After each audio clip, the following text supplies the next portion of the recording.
Hello, my name is Todd Wyman. I work for the NDSU Extension Service. I'm a horticulture agent in Cass County. Today I'm going to talk to you about homeowners that would like to have a garden in their lawns, where their lawns are established now, and an easy way to do it besides the traditional way of just digging up the sod.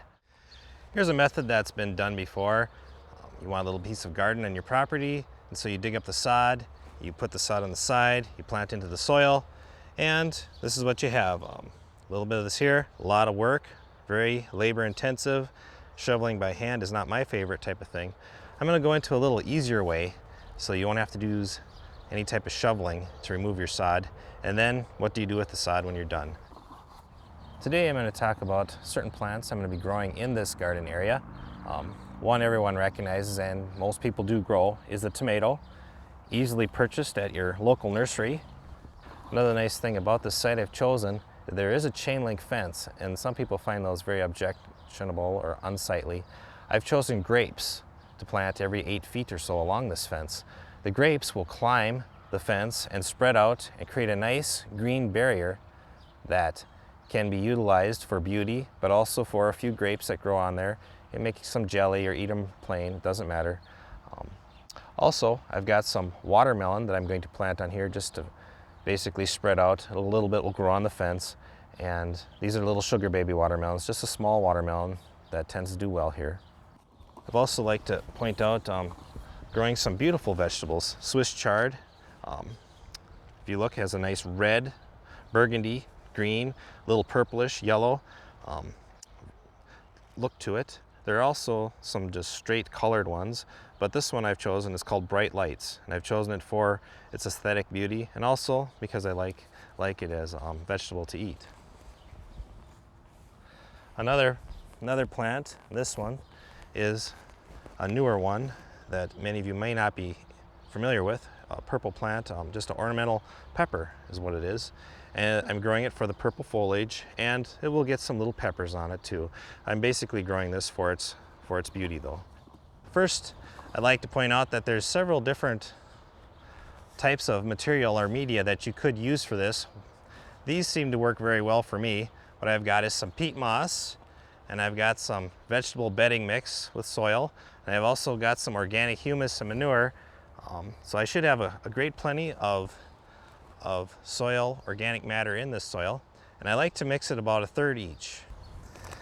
This is peat moss, and you should be able to get it at any of your nurseries, and there are different recipes. Jump over here to a medium that also is good for bedding plants, just a mix of various soil amendments and soil and perlite and such.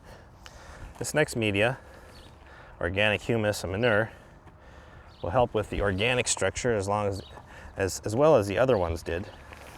But it's a nice fertilizer that I can use and mix in here. Also, there was a little bit of soil in here, I believe. You can use a shovel. I just like to use my hands, and like I said, if you don't want to touch it with your hand, you can obviously wear gloves and mix this all in. We're at our next stage here, where I'm going to take and lay down newspaper, overlapping it similar to shingles when you're roofing, all along here, right on top of the grass, no digging it up. One thing to remember when using newspaper is use newspaper that does not have lead in its ink. Some of the older newspapers, especially the colored newspaper, had that. I like to use black and white newspaper, and I just put it down here, just like this, all the way along.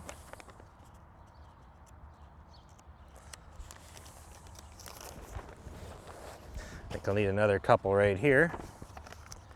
It's up to you how thick. You don't want it to be too thick, because you do want it to decompose and form a nice layer there for your plants in the future.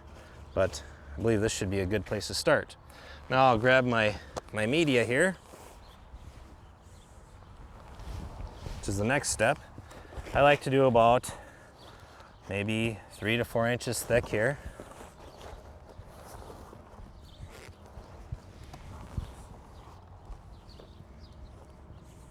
If you do find chunks of matter that didn't mix well or didn't break down when you were mixing it earlier, this is a nice time to do it too, and just crush it up and spread it around in this. And I simply, for example, pop out my grape. Remember, containers are cheap and your plants are very expensive, so if you can't get them out by simply squeezing them, it's not a bad idea to simply cut the container and throw it away, or recycle it, I should say. Now I'll take some more, put it over the top of this. I've got it close enough so that it will crawl up the chain link fence. I like to plant my tomatoes about a good, at least 2.5 feet apart, maybe more, depending how much room you have. I like to pick off this lower leaf if I can, get them nice and deep in there, and mound it up to the trunk so it creates all those extra little roots out of the side. I'm going to add these little peppers along here. So I squeeze it from the bottom, gently pull it out, and just add these in here for some beauty of the purpleness that's on there. I don't like to plant them deeper than they are. I've got some little watermelons here called sugar babies, and sometimes you can grow different vining crops on a fence.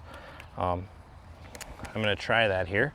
I've had some success with cucumbers and smaller pumpkins on a fence before, or a trellis, and they've done very well. So I'm going to try that today with these. Just plant them in here nicely and kind